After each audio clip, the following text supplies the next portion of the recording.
بتائیے کہ میں اس خواب کی جو تعبیر کس طریقے سے پوری کروں. سب نے کہا دیکھیے آپ اللہ کی راہ میں اونٹ قربان کرنے کا ارادہ رکھیں اور قرآن اندازی کا نظام رکھیں. ایک طرف اونٹنی رکھیں,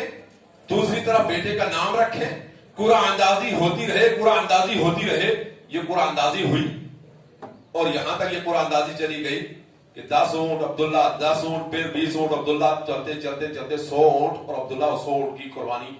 عبد المطلب نے کی اور عبداللہ بچ گئے. یعنی اللہ کے نبی جناب محمد رسول اللہ کے والد محترم عبداللہ وہ بچ گئے, اللہ نے ان کو بچا لیا. تو اللہ کے نبی صلی اللہ علیہ وسلم کی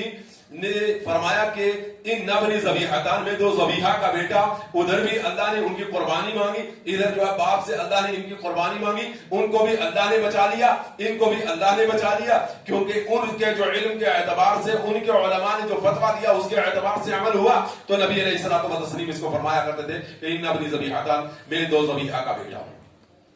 اب اللہ کے نبی جناب محمد رسول اللہ صلی اللہ علیہ وسلم در یتیم, اس لیے آپ عبداللہ کی وفات, اپنے والد محترم کی وفات کے بعد آپ کی پیدائش ہوئی. جب آپ علیہ الصلوۃ والتسلیم کی پیدائش ہوئی تو جس باپ کو اپنے نوجوان سالہ بیٹے کی وفات اس کی زندگی میں ہو جائے, اس سے جو محبت ہوگی یا جو یاد ہوگا وہ صاحب اولاد لوگوں سے مخفی بات نہیں. عبد المطلب کو اپنے بیٹے کا انتہائی صدمہ تھا اور دل کا ایک درد تھا کہ یا اللہ میرے بیٹے کی پشت کو باقی, یوں تو رب کو پورا باقی رکھنا, لیکن میرے بیٹے کی پشت کو باقی رکھنا. تو ان کو خبر آئی کہ جی عبداللہ کے گھر اللہ نے بیٹا عطا کیا, اللہ نے عبداللہ کے گھر بیٹا عطا کیا. اب بیٹا عطا کیا تو اس خوشخبری کو سنتے ہی, جو خوشخبری سنائی گئی, آپ نے اپنی لونڈی کو آزاد کر دیا. پہلا صدقہ کہ جی مجھے خوشی ہوئی ہے کہ اللہ نے میرے بیٹے کے گھر, جو بیٹا اس دنیا میں نہیں ہے, بیٹا عطا کیا ہے. خوشی سے اچھل پڑے, آزاد کر دیا, گھر تشریف لائے, نوخیز نو مولود بچے کو اپنی گود میں اٹھایا اور کعبۃ اللہ میں چلے. کعبہ کا طواف کیا, پیشانی کو دیکھا, بے ساختہ زبان سے بات نکلی, یہ تو محمد ہے صلی اللہ علیہ وسلم, اس کا نام میں محمد رکھوں گا. سب سے زیادہ تعریف کیا ہو, تعریفوں کے قابل, اس سے زیادہ بہتر اور خوبصورت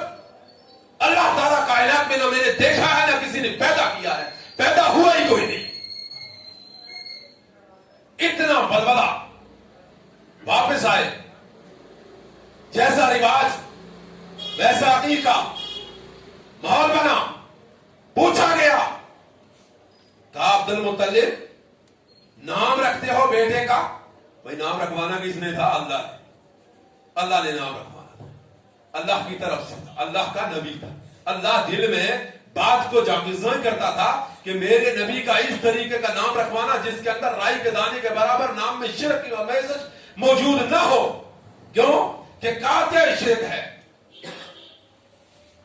ماہی ہے, کفر و ضلالت کو مٹانے والا نبی پیدا ہوا ہے, اس کا نام ہی ایسا ہونا چاہیے. اب نام لوگوں نے کہا, بھائی بڑا اچمبا کیا, بھائی کیا نام رکھا؟ کہا میں نے اپنے بیٹے کا نام محمد رکھا ہے تاکہ آگے چل کر پوری دنیا میں متعارف ہو, سب سے ممتاز ہو, نام کی حیثیت سے بھی ممتاز ہو, کام کی حیثیت سے بھی ممتاز ہو, سیرت کی حیثیت سے ممتاز ہو, صورت کی حیثیت سے ہے ہی ممتاز ہے. صورت تو ایسی بچے پیدا ہوتے رہے, ہم نے کوئی دیکھا نہیں اتنا خوبصورت. اور ماں نے جب اپنے لال کو دیکھا تو نام احمد رکھا. احمد یعنی ہم مسلمانوں کو پتا ہونا چاہیے, دادا محترم نے نام محمد رکھا, اور والدہ محترمہ نے آپ کا نام احمد رکھا. آپ کے ذاتی نام دو, ایک محمد اور دوسرا احمد ہے. اللہ کے نبی جناب محمد رسول اللہ صلی اللہ علیہ وسلم فرمایا کرتے تھے کہ آسمان والے نے, یعنی آسمان پر میرا نام احمد ہے اور زمین پر میرا نام محمد ہے. اللہ کے نبی جناب محمد رسول اللہ صلی اللہ علیہ وسلم کے ان دونوں ناموں کو نام کے اعتبار سے اللہ نے اپنے قرآن مبارک کے اندر نازل فرمایا, اور آپ کا یہ نام موجود ہے. اکثر و بیشتر یہ آیت محمد رسول اللہ والذین معاہ اشداء علی الکفار رحماء بینہم تراہم رکعا سجدا یبتغون فضلا من اللہ ورضوانا سیماہم فی وجوہہم من اثر السجود کو آپ نے اکثر یہ میں پڑھتا ہوں اور اکثر آپ اس کو سنتے ہیں. اس کے بارے میں جو بات ہوتی رہتی ہے سیرت جب صحابہ کی بات ہوتی ہے, یعنی آپ کا نام یہاں محمد. اور حضرت عیسیٰ علی نبینا علیہ الصلوۃ والتسلیم نے خوشخبری فرمائی تھی کہ میرے بعد ایک رسول آنے والا ہے, اس کا نام احمد ہوگا. تو یہاں اللہ کے نبی صلی اللہ علیہ وسلم کا قرآن میں نام احمد موجود ہے. اللہ کے نبی جناب محمد رسول اللہ صلی اللہ علیہ وسلم کی ظاہری صورت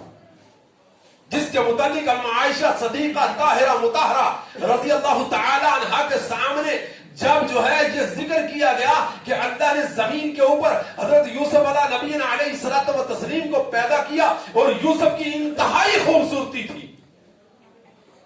اتنی خوبصورتی تھی کہ یوسف جو جو گھر میں عزیز مصر کے پروان چڑھتے, یوں یوں جوان ہوتے, یوں یوں جوانی نکھرتی ہے, یوں یوں خوبصورتی بڑھتی ہے, تو یہاں تک کہ عزیز مصر کی عورت بھی مائل ہو جاتی. اور اللہ تعالیٰ نے ان کی عفت و عصمت کی جو ضمانت لی تھی, اور اللہ تعالیٰ نبی کی عفت و عصمت کی ضمانت دیتا ہے. اسی لیے اہل سنت والجماعت کا ایک مضبوط اور ٹھوس عقیدہ ہے کہ بغیر انبیاء کی کوئی بھی عفت و عصمت والا نہیں ہے, صرف انبیاء علیہ الصلوۃ والتسلیم کی ذات ہے جو عفت و عصمت والے ہیں, جن کی اللہ تعالیٰ نے عفت و عصمت پاک دامنی کی ضمانت لی ہے, اور وہ کسی جو ہے ایسی برائی میں نہیں. اور ہمارا یہ عقیدہ ہے کہ جس سلسلہ نسب سے اللہ تعالیٰ انبیاء کو پیدا فرماتا ہے, اس سلسلہ نسب کے اعتبار سے بھی ان میں عفت اور عصمت ہوتی ہے. شرک ہو سکتی ہے, دوسری برائی ہو سکتی ہے, دوسرا کوئی نظام ہو سکتا ہے, لیکن پاک دامنی کے اعتبار سے ان میں کہیں حرف نہیں ہوتا. یہ ہمارا عقیدہ ہے اہل سنت والجماعت کا, اہل حدیث کا عقیدہ ہے پوری طریقے سے اپنے انبیاء علیہ الصلوۃ والتسلیم کے متعلق, اور یہ عقیدہ ٹھوس اعتبار سے پاس رکھنے کی ضرورت ہے. میں آپ کو بتلا رہا تھا کہ اللہ کے نبی جناب محمد رسول اللہ صلی اللہ علیہ وسلم اتنے ظاہری خوبصورتی کے اعتبار سے خوبصورت تھے کہ اما عائشہ صدیقہ کے سامنے جب کسی نے ذکر کیا اور قرآن کی یہ سورت نازل ہوئی اور اس سورت کو انہوں نے پڑھا, اور عزیز مصر اور مصر کی عورتوں کا وہ مکر, وہ فریب, وہ نظام, اس کو جو قلقمہ کرنے کے اعتبار سے اللہ تعالیٰ نے حضرت یوسف علیہ الصلوۃ والتسلیم کی جو برات نازل فرمائی, اور ان کے لیے عزیز مصر کی عورت نے جو انتظام کیا کہ دیکھو آپ مجھ پر تہمت تراشی کر رہی ہو, دیکھو تو صحیح ہے کیسا ہے,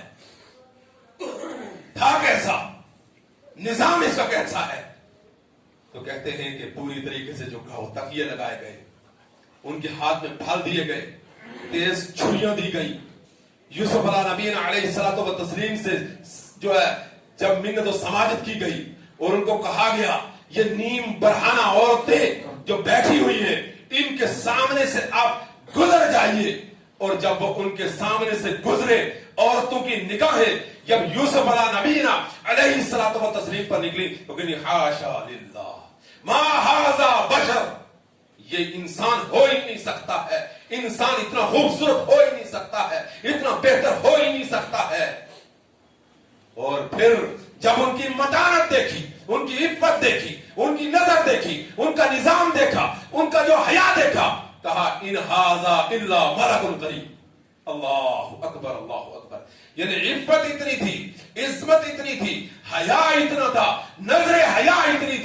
نبی کی جو انداز اتنا تھا، شباب ہے، جوانی ہے، خوبصورتی ہے، تمام تر چیزیں اللہ نے عطا کی ہوئی ہیں، برہنہ عورتیں ہیں، لمبی چوڑی قطاریں ہیں، گاؤ تخیے لگے ہوئے، بالے خانے ہیں، اکیلا ہے، تنہا ہے، آیا ہے، نکل رہا ہے، ایک نظر طرف عین سے بھی نہیں دیکھا، ایک نظر طرف عین، طرف عین کہتے ہیں کنارے سے دیکھنے کو، تو ایسے جس کو گنکھیا کہتے ہیں، آپ کو اس کے اعتبار سے بھی نہیں دیکھا، بالکل متانت کے اعتبار سے نکل گئے۔ وہ فاحشہ عورتیں اس وقت کی یہ کہتی ہیں ما ھذا بشر ان ھذا الا ملک کریم، یہ بشر ہو ہی نہیں سکتا ہے، یہ تو کوئی ملک کریم ہے، فرشتہ ہے، بے نفس مخلوق ہے، اس کے پاس تو نفس موجود نہیں ہے، تبھی یہ ہماری طرف نہیں دیکھ رہا ہے۔ اللہ اکبر اللہ اکبر۔ ان کی جب جو بات کو سنا، اور اس وقت جو اما عائشہ صدیقہ نے جو اللہ کے نبی جناب محمد رسول اللہ صلی اللہ علیہ وسلم کی خوبصورتی کا متعلق فرمایا، وہ ہمیں اور آپ کو یاد رکھنا چاہیے۔ کہتی ہیں عزیز مصر کی عورتوں نے جب یوسف کی خوبصورتی کو دیکھا، قرآن کہتا ہے وَقَطَّعَ أَيْدِيَهُنَّ، انہوں نے اپنے ہاتھوں کو کاٹ لیا۔ میں کہتی ہوں کہ اگر انہوں نے محمد رسول اللہ صلی اللہ علیہ وسلم کو دیکھا ہوتا، اپنے جگروں کو چاک کر لیتی۔ اسی لیے کہا مَضَتِ الدَّهُورُ وَمَا أَتَيْنَا بِمِثْلِهِ وَلَقَدْ عَتَا فَعَجَزْنَا عَنْ نُزْرَائِهِ۔ زمانے بیت گئے، زمانے بیت گئے، زمانے گزر گئے، زمانہ پہلے سے مائیں جو ہے بچے جنتی تھیں، اور زمانہ بعد سے مائیں بچے جنتی ہیں، مگر محمد رسول اللہ صلی اللہ علیہ وسلم جیسا خوبصورت نہ کسی نے جنا تھا، نہ کوئی جن سکتا۔ انا احسن منک لم تر عینی قط، آپ سے خوبصورت میری آنکھ نے کبھی کسی کو دیکھا ہی نہیں، لیکن میں جو سمجھتا ہوں وہ اس سے بھی آگے ہے سمجھتا ہوں۔ احسن منک لم تر عینی قط واجمل منک لم تلد النساء، آپ سے خوبصورت کبھی عورت بچہ جن سکتی ہی نہیں۔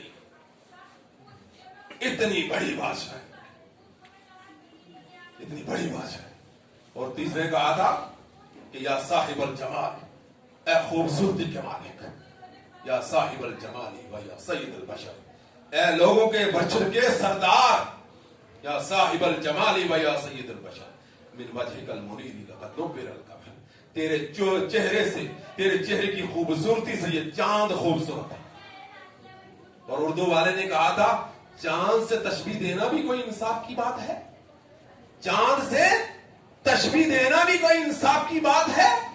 چاند کے چہرے پہ چھائیاں، میرے نبی کا چہرہ صاف ہے، یعنی اتنے خوبصورت کہ چاند تو ماند پڑتا تھا نبی علیہ الصلوۃ والتسلیم کی جو حالات سے، اور نبی علیہ الصلوۃ والتسلیم کے چہرہ مبارک سے، شمس الضحیٰ سے، بدر الدجا سے۔ میرے بھائیوں، اللہ کے نبی جناب محمد رسول اللہ صلی اللہ علیہ وسلم، میں نے بتلایا تھا جو ظاہری صورت تھی اس میں اتنے ممتاز تھے، لیکن نوجوانوں ایک بات یاد رکھو، وہ میرے مسلمان بھائیوں، لا الہ الا اللہ محمد صلی اللہ پڑھنے والوں، ایک بات یاد رکھو، تمہارے نبی علیہ الصلوۃ والتسلیم اور ہمارے نبی علیہ الصلوۃ والتسلیم کی جتنی خوبصورت سیرت جو صورت تھی، اس سے کہیں خوبصورت آپ کی سیرت تھی، سیرت کے اعتبار سے، کردار کے اعتبار سے۔ عرب کی اس دھرتی میں محمد رسول اللہ صلی اللہ علیہ وسلم پیدا ہوئے تھے جس دھرتی کے اندر دنیا کی کوئی برائی ایسی نہیں تھی، موجود نہ تھی۔ وہ دھرتی، وہ عرب کی دھرتی، وہ اس انداز کی دھرتی ہو گئی تھی، اس انداز کی زمین ہو گئی تھی کہ انسان کا ضمیر حیا سے مر چکا تھا، اور انسان